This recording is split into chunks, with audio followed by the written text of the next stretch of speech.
Hello students, मैं अंजलि पयाल स्वागत करती हूँ आपका आईसीटी वर्चुअल क्लास में। कैसे हैं आप सब लोग? उम्मीद करती हूँ आप सब लोग अच्छे होंगे और अपनी लाइफ में बहुत बेहतर कुछ कर रहे होंगे।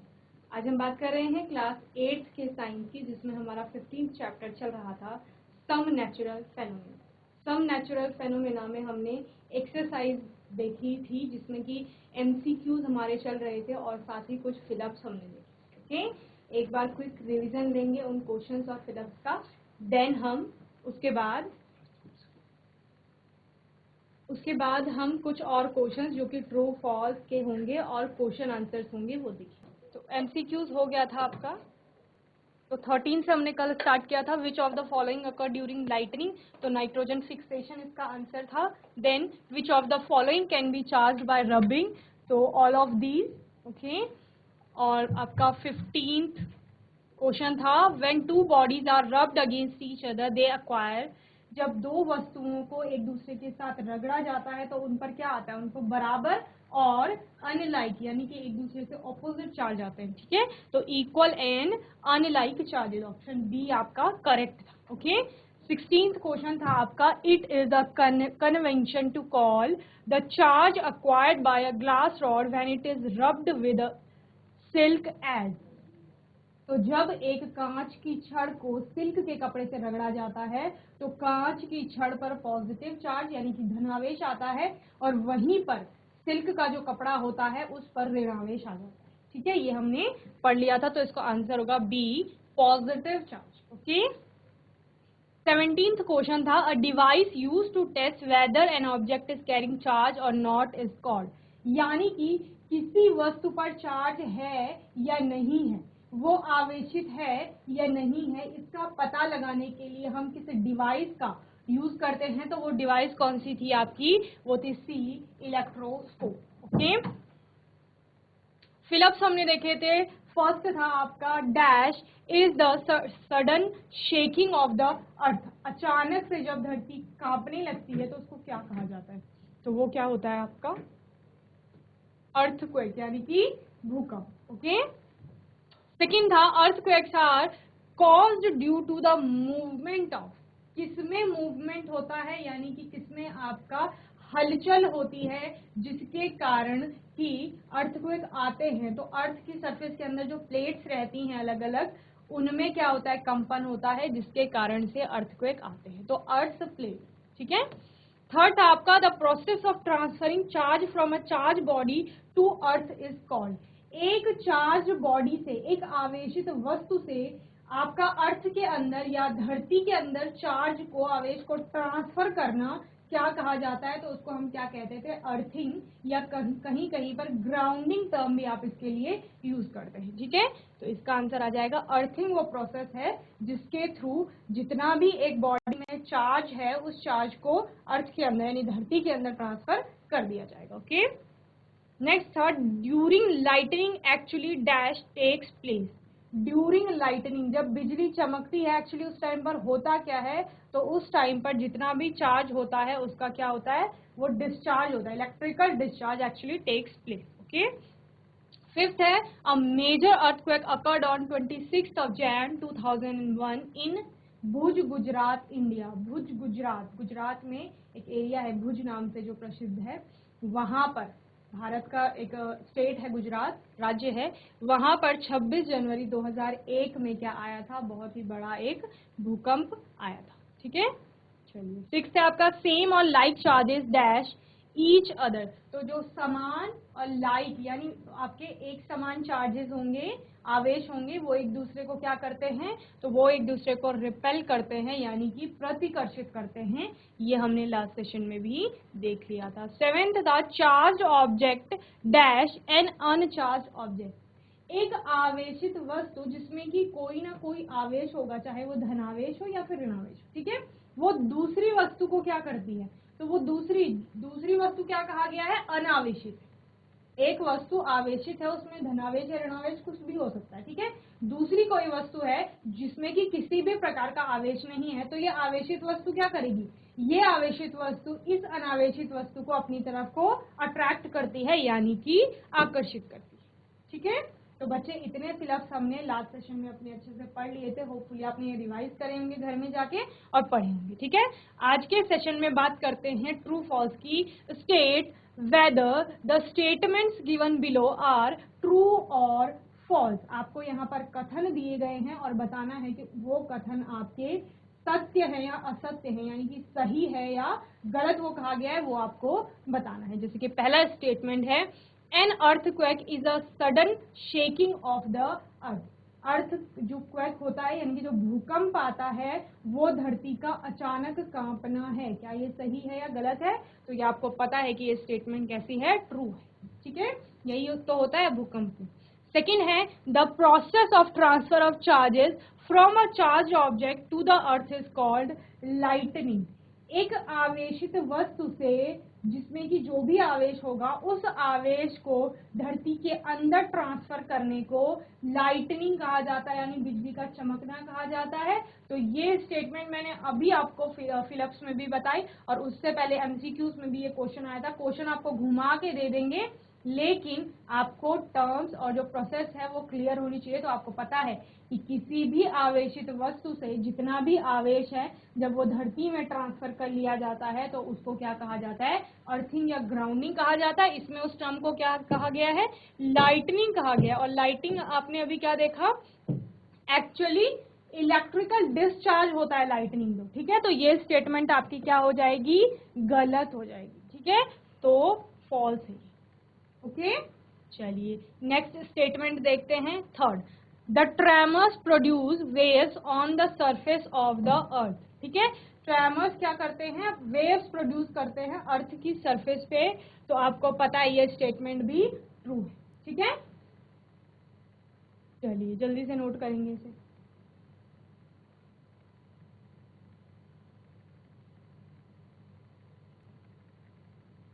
चलिए नेक्स्ट देखते हैं, the waves are recorded by Richter scale. जितनी भी वेव्स होती हैं क्या उनको रिक्टर स्केल में आपका रिकॉर्ड किया जाता है। स्टेटमेंट क्या कह रहा है कि जो वेव्स प्रोड्यूस होती हैं, ठीक है, उनको रिक्टर स्केल में रिकॉर्ड करते हैं। तो रिक्टर स्केल क्या था आपका, रिक्टर स्केल तो एक पैमाना था जिसमें आप बता रहे थे कि इतने स्केल का मानक था, यानी कि एक इतने स्केल का भूकंप आया। ठीक है, जैसे मीटर हो गया, सेंटीमीटर हो गया। तो ये इकाइयां होती हैं जिनमें आप बताते हैं कि लेंथ कितनी है। अगर आपको वेट बताना है, भार बताना है, किसी चीज का द्रव्यमान बताना है, तो आप किलोग्राम, ग्राम, मिलीग्राम में व्यक्त करते हैं। ठीक है, उसी प्रकार रिक्टर भी एक इकाई आप उसको मान सकते हैं भूकंप को मापने की। ठीक है, लेकिन वो वेव्स को रिकॉर्ड नहीं करता। रिकॉर्ड कौन करता है आपका वेव्स को, सिज्मोग्राफ करता है। ठीक है, तो ये फॉल्स होगा। रिकॉर्ड कौन सी चीज करेगी, जो इंस्ट्रूमेंट होगी, जैसे कि हम या डिवाइस होगी कोई, तो वो रिकॉर्ड करते हैं चीजों को। जैसे हमने अगर लेंथ मापनी है, हमने मीटर में बता दी, लेकिन मीटर में लेंथ मापने के लिए हमारे पास कोई स्केल होना चाहिए ना, मीटर का स्केल होना चाहिए, यानी कि पैमाना होना चाहिए या डिवाइस होनी चाहिए, टेप होना चाहिए कोई मीटर का। ठीक है, जिससे कि हम क्या कर सकेंगे, मेजर कर सकेंगे उसको।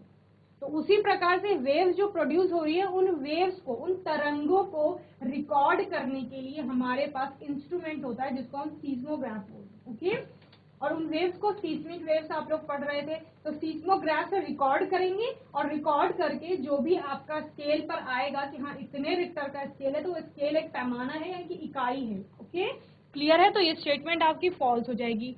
Next statement, lightning rod is a device use to secure tall building from the effect of lightning. Lightning rod जो होती है, जिसको आप क्या कहते थे, मेटल की रॉड कह रहे हैं, जो बिल्डिंग के सबसे ऊपर लगाई जा रही है ताकि जब लाइटनिंग की घटना हो, यानी कि बिजली जब पड़े, तो उस टाइम पर वो मेटल की रॉड सारे आवेश को एक इकट्ठा कर ले या अट्रैक्ट कर ले और उसके बाद एक कंडक्टर वायर के थ्रू उसको नीचे अर्थ में डिपॉजिट कर दे। यही होता था लाइटनिंग में। और उसमें क्या होता है, बिल्डिंग को, जो भी बिल्डिंग है जिसमें मेटल की रॉड लगाई गई है, वो क्या करती है, उस पूरी बिल्डिंग को लाइटनिंग से बचाने का काम करती है। ठीक है, तो lightning rod is a device. Lightning rod क्या है, एक डिवाइस है जिसके द्वारा यूज्ड टू सिक्योर, जिसका उपयोग करके टॉल बिल्डिंग को सिक्योर किया जाता है, बचाया जाता है, किसके प्रभाव से, लाइटनिंग के प्रभाव से। ठीक है, तो ये स्टेटमेंट आपकी क्या हो जाएगी, ट्रू हो जाएगी।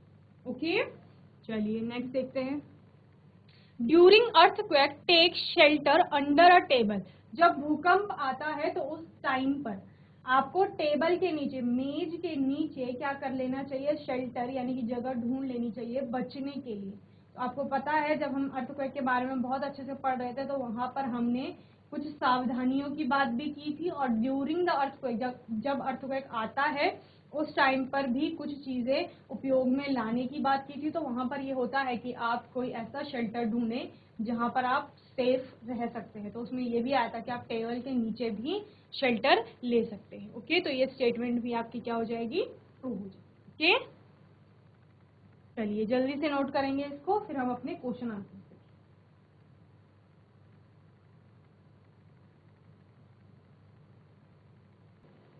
चलिए अब बात करते हैं क्वेश्चन आंसर्स की। ठीक है, प्रश्न पूछे जाएंगे, उनका उत्तर किस प्रकार से लिखा जाएगा वो यहाँ पर देखते हैं। पहला क्वेश्चन है आपका, sometimes a crackling sound is heard while taking of a sweater during winters, explain. क्या कहा जा रहा है, कभी सर्दियों में आप लोग क्या देखते हैं, सर्दियों में ठंड से बचने के लिए हम लोग स्वेटर पहनते हैं, ऊन से वुलन के बने हुए स्वेटर्स पहनते हैं। कभी कभी आपने देखा होगा जब हम स्वेटर को उतारते हैं या पहनते समय क्या होता है, आपको क्रैकलिंग साउंड दिखाई सुनाई देती है। और अंधेरे में अगर आप उस स्वेटर को निकाल रहे हैं या पहन रहे हैं तो उस टाइम पर आपको बहुत हल्की मात्रा में स्पार्कल्स, लाइट के स्पार्कल्स भी दिखाई देते हैं। तो वो चमक जो है वो किस प्रकार से उत्पन्न हो रही है, वो चमक क्या है, वो साउंड क्या है जो प्रोड्यूस हो रही है। ठीक है, तो उस टाइम पर क्या होता है कि वहां पर क्योंकि क्या हो रहा है, वहां पर रबिंग की प्रोसेस हो रही है। और वुलन में हमने क्या पढ़ा था जब हम ऊन के बारे में पढ़ रहे थे कि वहां पर फ्री इलेक्ट्रॉन, ठीक है, तो यानी ऋणावेश। तो जब वहां पर वो होता है तो उसके कारण से इलेक्ट्रिकल डिस्चार्ज होता है वहां। ठीक है, जो इलेक्ट्रिकल डिस्चार्ज हमने कब पढ़ा था, जब लाइटनिंग की प्रोसेस हो रही थी। तो यानी जब स्वेटर निकाल रहे हैं या पहन रहे हैं तब भी लाइटनिंग जैसी ही कोई प्रोसेस हो रही है, जिसकी आपको, क्योंकि वहां पर जो चार्ज है उसकी मात्रा बहुत कम है जब स्वेटर की बात कर रहे हैं। लेकिन जब हम क्लाउड्स की बात करते हैं तो वहां पर आवेश की मात्रा बहुत ज्यादा है, इसलिए जो बिजली चमकने में चमक उत्पन्न हो रही है उसकी चमक बहुत ज्यादा है, और सुनाई देने वाली ध्वनि भी बहुत ज्यादा है। लेकिन जब स्वेटर पहनते हैं और उतारते हैं तो उस टाइम पर जो इलेक्ट्रिकल डिस्चार्ज होता है वो बहुत कम मात्रा में होता है। आवेश की मात्रा चूंकि कम है तो दिखने वाली जो आपको प्रकाश की चमक है वो भी बहुत कम दिखती है। और वहीं पर चूंकि बहुत कम आवेश है इसलिए जो आवाज आ रही है, क्रैकलिंग साउंड जिसे बोल रहे हैं, उसकी मात्रा भी बहुत कम। ओके, क्लियर है। चलिए आंसर क्या है, when we take out sweater, woollen sweater gets charge due to friction between sweater and the body. यही हम कह रहे हैं, रबिंग की प्रोसेस वहां पर हो रही है, रगड़ हो रही है स्वेटर में जो ऊन से बनी हुई है, उस ऊन और हमारी बॉडी के बीच में, और इस वजह से क्या हो रहा है, चार्ज वहां पर प्रोड्यूस हो रहा है, and this results in crackling sound, और इसी की वजह से वो क्रैकलिंग साउंड वहां पर सुनाई दे रही है। ओके, चलिए नोट करिए जल्दी से इसका आंसर।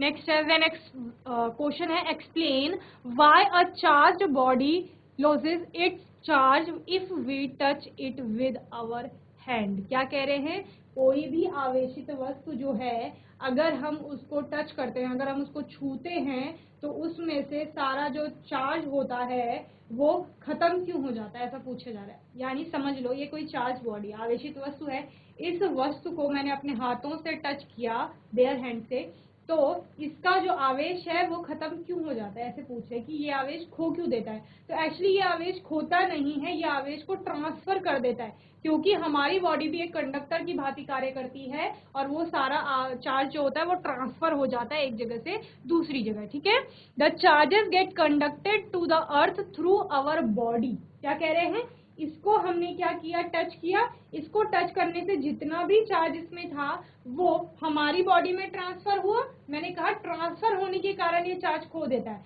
और हमारी बॉडी, हम कहाँ खड़े हैं, अर्थ पर, हमारी बॉडी के थ्रू वो चार्ज सारा कहाँ चले जाता है, अर्थ में चले जाता है। और इसी वजह से क्या होता है, जो आपकी चार्ज बॉडी है या आवेशित वस्तु है वो आवेश को खो देती है। ठीक है, so when we touch it and the conductor loses its charge, this phenomenon is known as electrical discharge, electric discharge. ठीक है, इस टाइम पर क्या हो रहा है, इलेक्ट्रिक डिस्चार्ज हो रहा है। अर्थिंग भी एक प्रकार से होती है, लेकिन यहाँ पर ट्रांसफर हो रहा है आपके चार्ज का। ठीक है, चलिए जल्दी से नोट करेंगे इसका आंसर।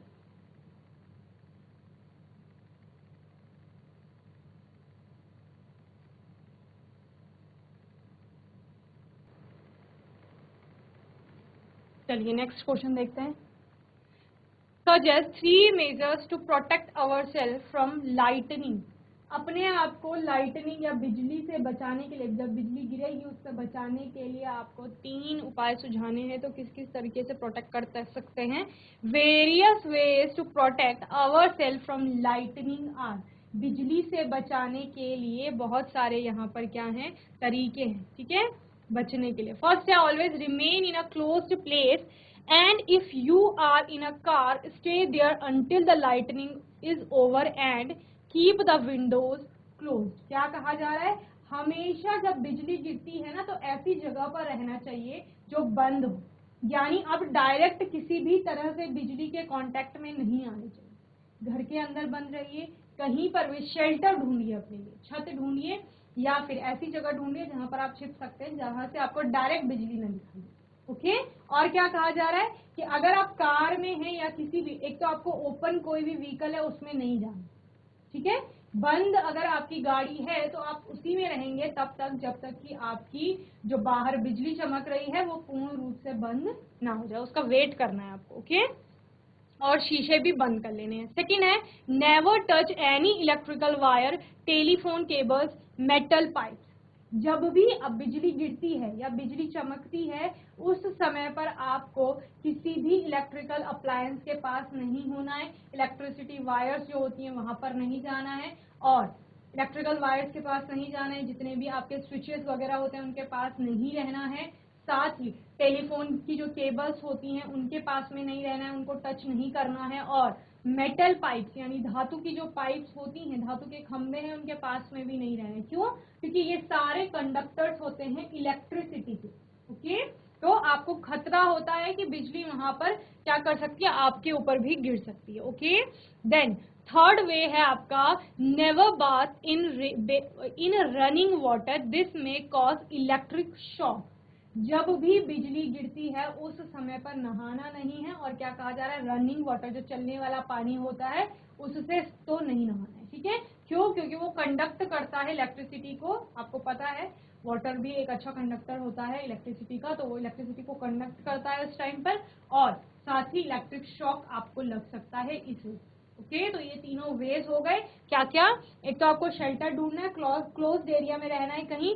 दूसरा कोई भी इलेक्ट्रिकल वायर होगी, इलेक्ट्रिक अप्लायंसेस होंगे, इंस्ट्रूमेंट होंगे तो उनके आसपास नहीं रहना है, उनको टच नहीं करना है ड्यूरिंग लाइटनिंग। और थर्ड है कि रनिंग वाटर से आपको नहाना नहीं।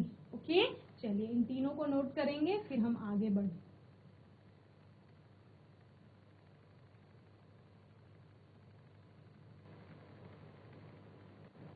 नेक्स्ट क्वेश्चन देखते हैं। Explain why a charged balloon is repelled by another charged balloon whereas an uncharged balloon is attracted by another charged balloon। ठीक है, क्या कहा जा रहा है, दो आवेशित जो गुब्बारे हैं वो तो एक दूसरे से दूर जा रहे हैं, जबकि एक आवेशित और एक अनावेशित गुब्बारा जब आप देखते हैं तो वो क्या करते हैं, एक दूसरे को आकर्षित करते हैं, ये कहा जा रहा है। ठीक है, तो इसमें होता क्या है, जो आवेशित आपके दोनों गुब्बारे हैं उनमें समान आवेश आ गया है। इस वजह से हमने क्या पढ़ा है कि जितना भी समान आवेश होते हैं वो एक दूसरे को प्रतिकर्षित करते हैं, उन दोनों के मध्य प्रतिकर्षण का बल पाया जाता है। ओके और वहीं पर अगर एक चार्ज है दूसरा अनचार्ज है तो उनमें जो दूसरा वाला अनचार्ज होता है उस पर क्या हो जाता है, विपरीत उसके आवेश उत्पन्न हो जाता है। इसकी वजह से हमने पढ़ा है कि विपरीत जो आवेश होंगे वो एक दूसरे को क्या करते हैं, आकर्षित करते हैं। ठीक है, तो यही कारण आपका आंसर है the surface charge on the balloon are of the same nature, यानी आपके like charges, hence they get repelled. इसी वजह से वो क्या कर रहे हैं, एक दूसरे को प्रतिकर्षित कर रहे हैं या प्रतिकर्षित हो रहे हैं। When a charge balloon is brought near an uncharged balloon, जब एक आवेशित गुब्बारे को एक अनावेशित गुब्बारे के पास लाया जाता है तो उस टाइम क्या होता है, due to the induction of charges, induction हो रहा है वहां पे चार्जेस का, it acquires charges which are opposite in nature. मैं क्या कह रही थी कि जो दूसरा वाला गुब्बारा है जो आवेशित नहीं हुआ है उस पर आवेश इंड्यूस हो जाता है, और कौन सा, ऑपोजिट चार्ज, और इस वजह से क्या हो रहा है फिर, opposite in nature with that of a charged balloon as unlike charges attract each other। और इसी वजह से हमें पता है कि जो opposite charges होते हैं वो क्या करते हैं, एक दूसरे को attract करते हैं। Okay, the uncharged balloons get attracted by the charged balloon। एक अनावेशित गुब्बारा जिसमें कि किसी भी प्रकार का आवेश नहीं है वो दूसरे आवेशित गुब्बारे से क्या हो जाता है, अट्रैक्ट यानी कि आकर्षित हो जाता है। ठीक है, तो क्या समझे इससे कि जो आवेशित गुब्बारे हैं क्योंकि उनमें समान आवेश है,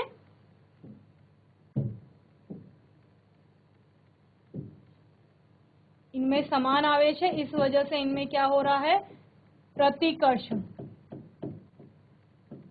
यानी कि रिपल्सन हो रहा है। ठीक है, वहीं पर आपका एक आवेशित है और दूसरे में कोई किसी भी प्रकार का आवेश नहीं है, किसी भी प्रकार का नहीं है तो दोनों होंगे, धनावेश भी और ऋणावेश भी।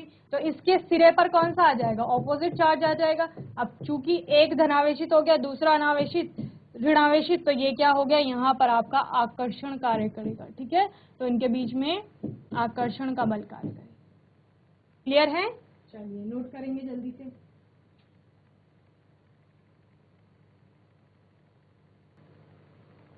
चलिए नेक्स्ट क्वेश्चन देखते हैं। Describe with the help of a diagram an instrument which can be used to detect a charged body। आपको बताना है कि किसी आवेशित वस्तु पर आवेश है और इंस्ट्रूमेंट, कौन सा इंस्ट्रूमेंट आप लोग यूज करते हैं उसके लिए, तो आपको पता है कि उसके लिए कौन सा इंस्ट्रूमेंट यूज किया जाता है, आपका इलेक्ट्रोस्कोप यूज किया जाता है, जो कि क्या करता है, आपको बताता है कि इस वस्तु में आवेश है या नहीं। जैसे कि यहाँ पर एक आवेशित वस्तु है, ये इलेक्ट्रोस्कोप होता है पूरा, इसमें मेटल की एक प्लेट लगी होती है, कंडक्टर वायर होती है ये, यहाँ इसमें दो मेटल की ही लीफ लगाई जाती है, किसी भी धातु की लीफ लगा देते हैं। ठीक है, जैसे यहाँ पे गोल्ड फॉइल लीफ लगा लेते हैं, एल्यूमिनियम की लगा सकते हैं, सिल्वर फॉइल लगा सकते हैं, कोई भी लगा सकते हैं। ठीक है, उसके बाद ये पूरा ग्लास कंटेनर होता है जो बंद रहता है, और चार्ज रॉड, कोई भी आवेशित जो वस्तु है, चार्ज रॉड का मतलब क्या है, कोई भी आवेशित वस्तु जिस पर हमें पता करना है कि इस पर आवेश है या नहीं, उस आवेशित वस्तु को इस मेटल की प्लेट के पास ले जाया जाता है। सपोज उसमें धनावेश है। ठीक है, अब जो ये कंडक्टर वायर है इसमें तो धनावेश और ऋणावेश, या इस मेटल की जो प्लेट है इसमें धनावेश या ऋणावेश दोनों ही आवेश होंगे। क्यों, क्योंकि ये परमाणु है, परमाणु में तो दोनों ही प्रकार के आवेश होते हैं। तो फिर क्या होगा, जब यहाँ पर धनावेश है इसको और धनावेश इसके पास जाएगा, तो हमें पता है इसमें तो धनावेश और ऋणावेश दोनों है।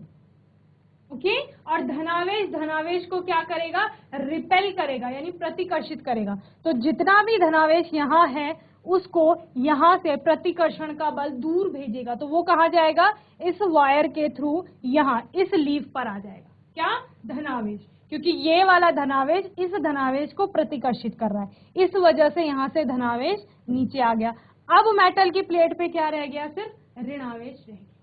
चूंकि धनावेश नीचे आया तो इसकी दो पत्तियां थी, दो लीफ थी, तो दोनों पे धनावेश आ गया। अब दोनों लीफ पर समान आवेश आ गया तो क्या होगा, जो लीफ पहले इस नॉर्मल स्टेट में थी वो बाद में जैसे ही दोनों पर धनावेश आया, समान आवेश आ गया। अब समान आवेश एक दूसरे को प्रतिकर्षित करेंगे तो दोनों लीफ एक दूसरे से, जो इस डिस्टेंस पे थी, एक दूसरे से दूर जाएंगी। तो इस डिस्टेंस पे थी, अभी और दूर जाएंगे एक दूसरे से, किसके कारण, प्रतिकर्षण के कारण। क्लियर है, यही सेम कब होगा, अगर ये रॉड निगेटिवली चार्ज होती, फिर क्या होता, यहाँ से यहाँ पर धनावेश और ऋणावेश दोनों है, क्योंकि इस पर ऋणावेश है तो यहाँ का ऋणावेश प्रतिकर्षित होकर इन लीफ पर आ जाएगा और दोनों ही पत्तियों पर समान ऋणावेश आ जाएगा। तो ऋणावेश के कारण दोनों एक दूसरे को क्या करेंगे, फिर से प्रतिकर्षित करेंगे। तो इस प्रकार से लीफ में आपको कोई भी मूवमेंट होता हुआ दिखाई दे रहा है तो पता चल रहा है कि उस बॉडी पर चार्ज है।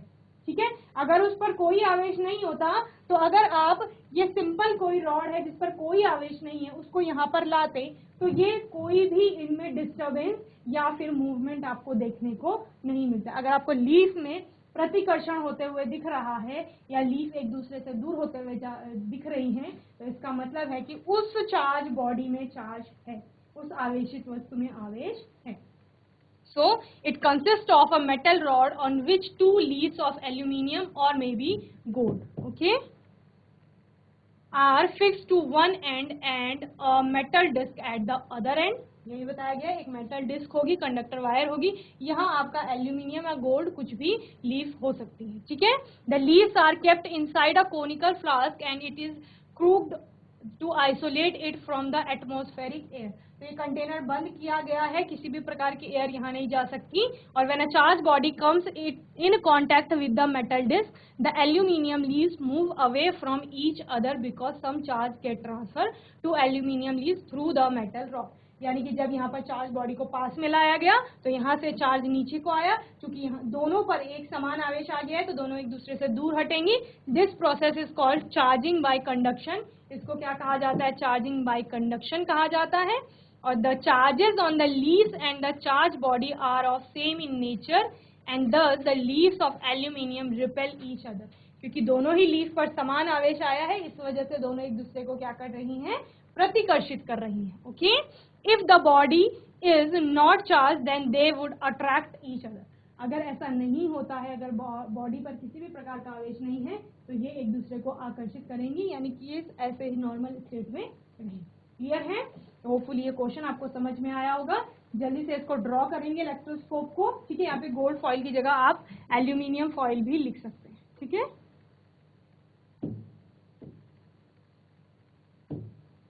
और जल्दी से इस आंसर को नोट करें.